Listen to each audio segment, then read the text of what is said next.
यहाँ आप आते हो परमात्मा पाने के लिए इस दास के पास, आपको यहाँ कोई उलट सुलट बोल भी जाता है कोई, उसकी परवाह नहीं करनी, जिसने भगवान चाहिए। मान अमान करो क्यों ना कोई, चाहे समाज वाले भी आपका मान अपमान करें। और मम संत शरण जगत जान छोई, यानी यहाँ थोड़ी सी अपने अपने विचारों में भी अंतर होता है। ये परम संत पूर्ण परमात्मा के विचार हैं और वो तुलसीदास के एक व्यवहारिक विचार हैं। लेकिन यहाँ थोड़ा सा लागू होता है कि गृहस्थी के पास कोई भी आता है तो सबसे पहले प्रणाम करे। सतसाहिब, जैसे हम सतसाहिब बोलते हैं, मान ले कोई राम राम बोलता है तो उसको राम राम ही में उत्तर दे देवे। नमस्ते करता है तो नमस्ते जी, आओ बैठो, तो उसका आदर सत्कारी स्वाभाविक गुण होना चाहिए गृहस्थी में। तो ऐसे वो जो कि पहले वाले सभी में ये विद्यमान था।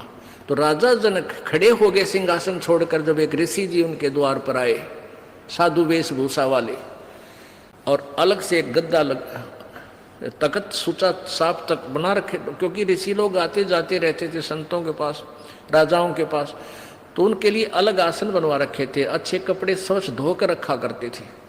नौकरों को आदेश दिया कि ऋषि जी आगे हैं और उनका आसन लगाओ अलग से, उनका अलग आसन लगवान लागे।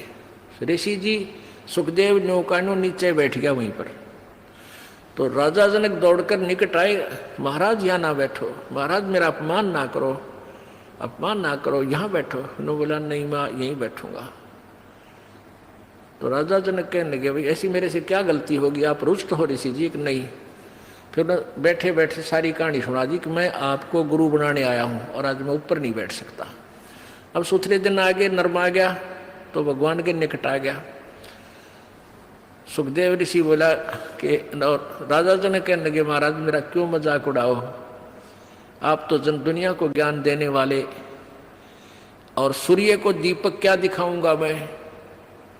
न सारी कहानी बता दी कि मैं ऐसे ऐसे ऋषि भगवान विष्णु के लोक में गया था, उन्होंने मुझे वहाँ अलाउड नहीं किया।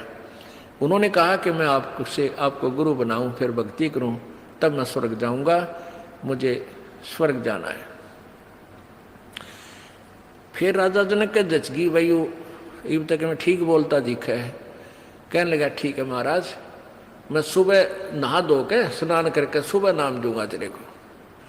अब वो थोड़ी बहुत ज्ञान तो हो जा है कि भाई ये किस टाइप के इंसान होया करेंगे, गृहस्थी ने देख के भी से नफरत करते हैं, ये जो नकली से होया करें।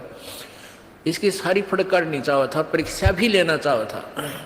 उसने अलग से एक मकान में उनके रहने की व्यवस्था करवा दी और वहाँ एक लड़की की, एक युवा लड़की की ड्यूटी लगा दी कि आप इनकी केयर टेक करो, अतिथि आए हैं, खाना खिलाओ, कपड़े बिछाओ इनके, और कोई असुविधा ना रहे, रात को भी इनके पास। सारी तो उसको ट्रेनिंग दे दी थी लड़की को राजा जनक ने।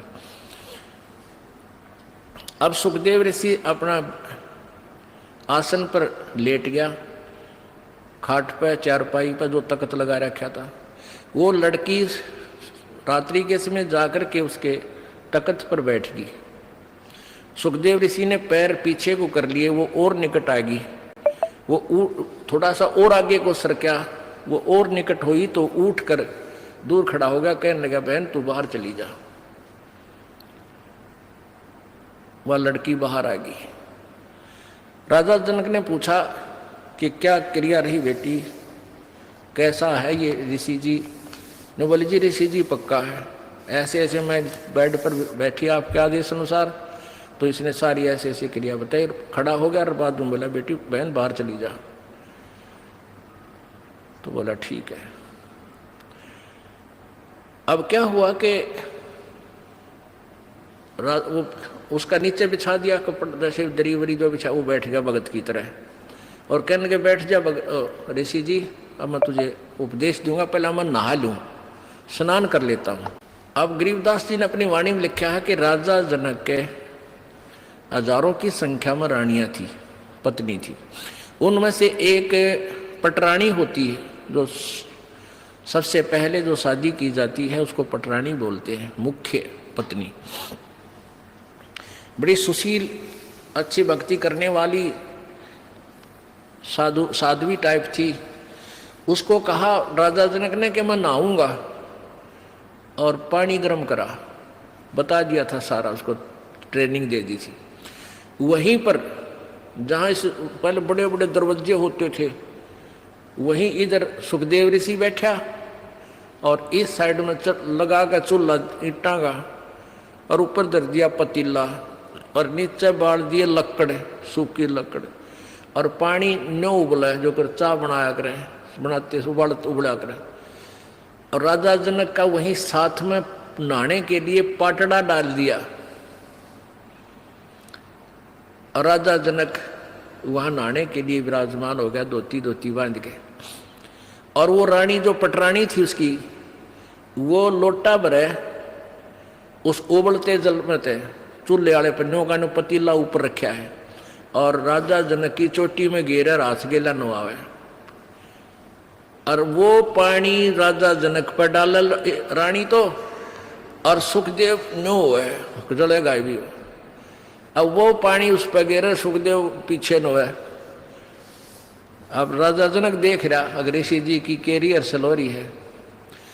राजा बिहन से देई जब तारी, और हमें स्नान करावे नारी।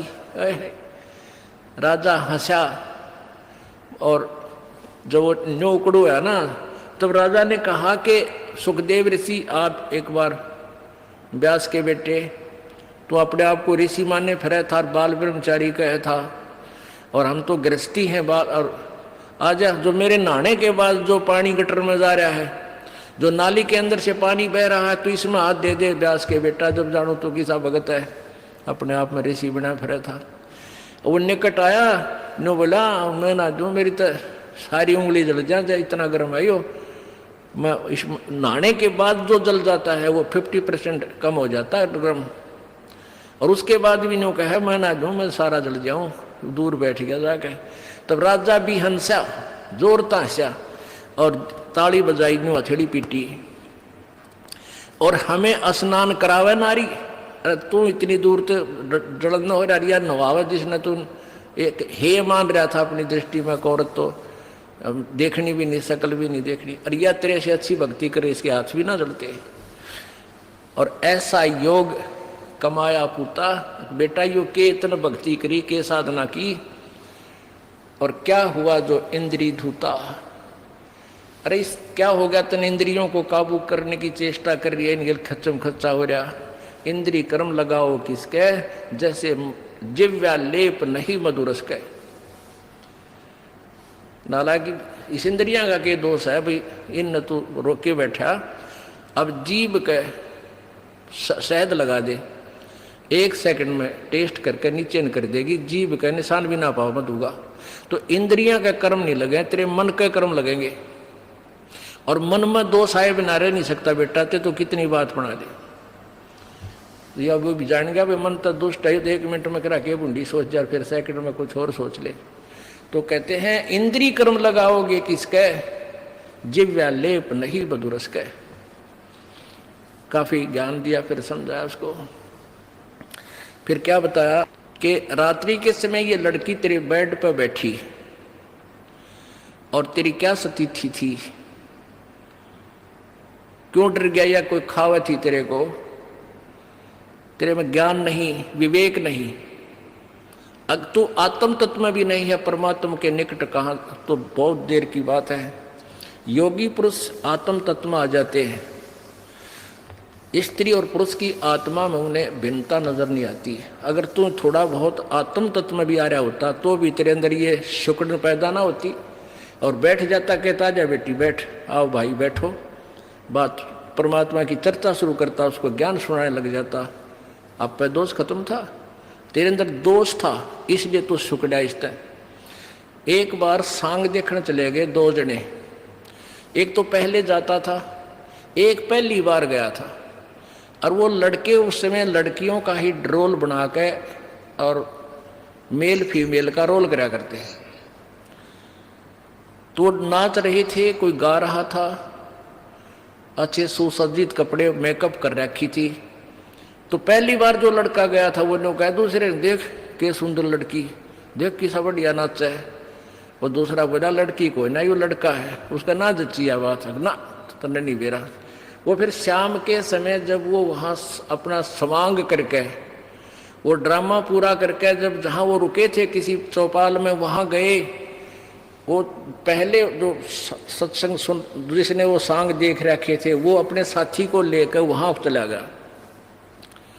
किसको? जो पहली बार गया था। कहाँ? जहाँ वो रुके हुए थे उनके साथ साथ चले गए। उन बच्चों ने जाते ही वो सारा मेकअप उतार के कपड़े निकाल के नारे नारे टांग दिए और वो लड़के नो के नो कच्चे कच्चे में खड़े। तब उसका यकीन हुआ जो पहली बार सांग देखने गया था, अगर तो छोरे थे, छोरी कोई ना थी।